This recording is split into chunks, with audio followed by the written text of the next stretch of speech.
Hello বন্ধুগণ, তো আজকে আমি বেরিয়ে পড়েছি মাস্ক পরে বাড়ি থেকে। তো মাস্ক পরে আছি কেন এবং কোথায় যাচ্ছি একটু পরেই জানতে পারবে। হাঁটতে হাঁটতে চলে এলাম ঐশ্বর্য বাড়ি। ও যাবে আর আরজু যাবে আমার সাথে। এসে থেকে মেয়েটা এখনো রেডি হয় না, মানে এর অভ্যাস, মানে কি বলবো গাইস, সব সময় লেট করবে। আয়না দেখলেই না আমার একটু ঢং করতে ইচ্ছে করে। হ্যালো গাইস, তো এবার তোমাদের বলি যে মাস্কটা কেন পরে আছি। তো আমার মুখে পরশু দিনে বাঁশ পড়ে গেছিলো, দেখতে পাচ্ছ ক্ষত বিক্ষত অবস্থা। তারপর বেরিয়ে বললাম বাড়ি থেকে আমি আর ঐশ্বর্য। আর এমন কিছু রিয়াকশন দিয়ে দেয় ভিডিওতে, আমাকেই পরে বলে যে দিস না এই ক্লিপটা।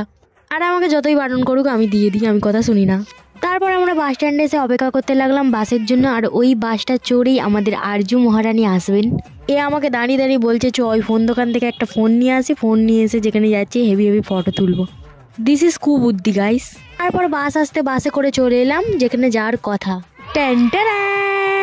তো আমরা এসেছি সরিষার কৃষি মেলায়। আমার মনে হচ্ছে যেন একটু মেলায় তাড়াতাড়ি চলে এলাম। এরা বলছে না তাড়াতাড়ি সন্ধে হয়ে যায়, তো সেটাই হলো, তো তাড়াতাড়ি সন্ধে হয়ে গেল। আর দেখো মেলার ভিউটা জাস্ট। তো আমি না মেলায় আসি খেতে, তো প্রথমেই চলে গেলাম খেতে। তো এটাকে কি বলে আমি জানি না, এটাকে আলু ভাজা বলে। আলু ভাজা গাইস, আলু ভাজা। খাবার দাবার অনেক কিছুই খেয়েছিলাম, আমি একটু ফ্রুডি ব্যক্তি, তো তাই জন্য সব ভিডিও ক্লিপ নিতে পারিনি। দেখতেই পাচ্ছ গাইস আমি একা দাঁড়িয়ে আছি, আর ওরা হচ্ছে নাগরদোলায় উঠেছে। মোর মা বারণ করেছি গাইস নাগরদোলায় উঠতে, তাই উঠিনি আর কি।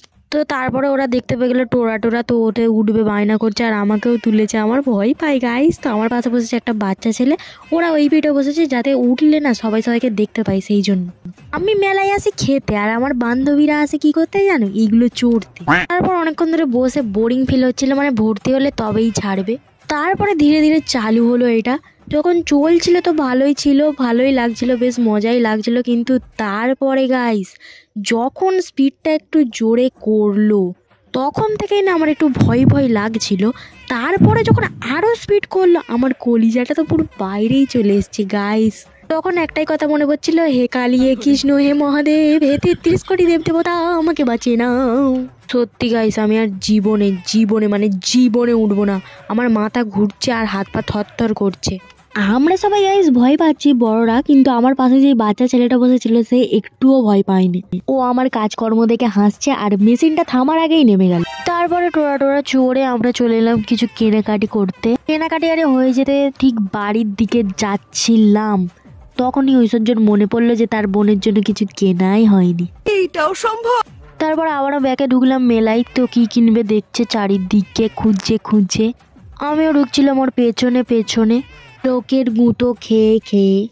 চুপ কর ঢং, কবিতা বলছে জানো। তোর কি, আমি কবিতা বলি আর যাই করি, এটা আমার ভিডিও, আমি বুঝবো কি দেবো আর কি দেবো না। তো কিনছে আর এদিকে আমি ভিডিও বানাচ্ছি অনেকক্ষণ ধরেই। আর দেখো গাইস কেনাকাটি হয়ে গেছে আবার। আরে কত কিনবি, আরে গোটা বেলাটাকে কিনে নিবি নাকি? অনেক বোঝানোর পরে মেয়েটাকে বাড়ি নিয়ে যাচ্ছি, ও তো আসতেই চাইছিল না। মেলাই মনে হয় প্যাকেট গুড়োবে। কথা কি ক্লিয়ার না ভেজাল আছে? আমাদের অনেকটাই দেরি হয়ে গিয়েছিল আর লাস্ট বাস ছিল, আর বাসটা একটু দেরিতেই আসবে, তাই একটু ভাবলাম যে বসে চাই খেয়ে নিই, কী করবো, দাঁড়িয়ে থেকে তো লাভ নেই।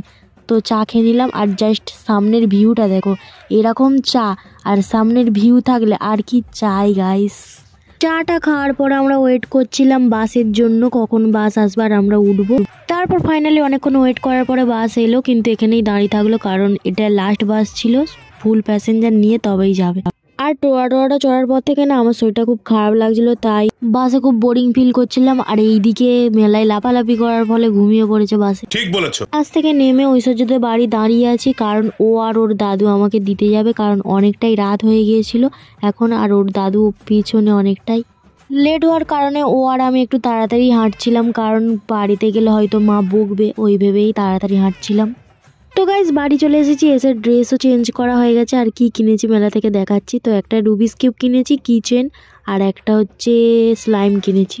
আগে ইউটিউবে দেখতাম স্লাইম সবাই নিয়ে কত ভিডিও বানাচ্ছে, আর আমি ফার্স্ট টাইমে হাত দিলাম স্লাইমে, হেভি ফিল হচ্ছিল গাইজ, হেভি।